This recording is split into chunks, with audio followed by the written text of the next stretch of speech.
everyone, great to see you back on the Windsor family here. We bring you breaking news, fascinating stories, and little-known mysteries of the royal family. Make sure to like this video and subscribe so you won't miss any updates. As a royal, every gesture, every glance, every seemingly trivial movement becomes public property, analyzed, dissected, and magnified under the relentless scrutiny of cameras and commentators. And yet, it's often in those tiny, unguarded moments that truth slips through. The quiet revelations that separate genuine warmth from well-rehearsed performance. Perhaps that is why Princess Catherine, even without saying much, has become a symbol of sincerity and compassion admired across the world, while Queen Camilla, despite decades within the royal circle, still struggles to evoke even a trace of affection from the public. Their recent visits to hospital could not have painted a clearer contrast. Catherine arrived with the composure and quiet grace that have come to define her public image. She put on her mask carefully, ensuring it covered both her nose and mouth, not out of obligation, but out of respect for those she was meeting. When she entered the maternity ward, she bent gently toward a new mother, listening attentively, her eyes kind but focused, asking questions not for the sake of protocol, but genuine curiosity.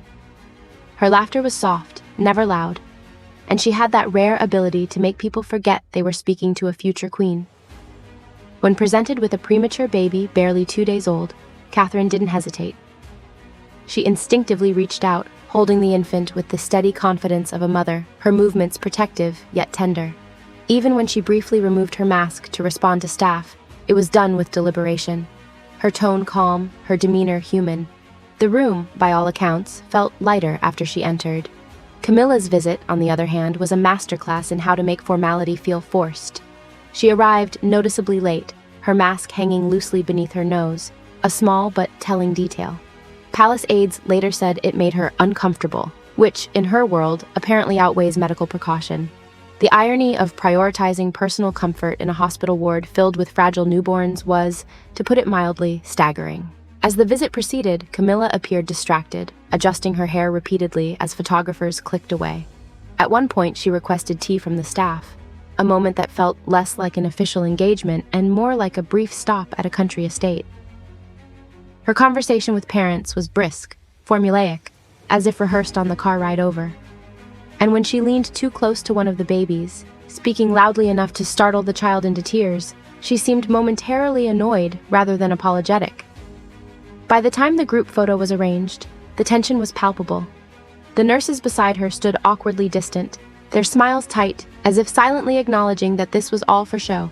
Another item ticked off a royal schedule.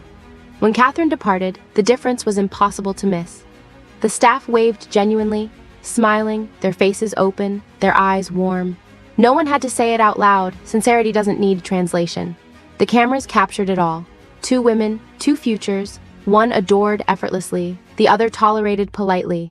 And in the silent flicker of those lenses, the truth of who they really are could not have been clearer.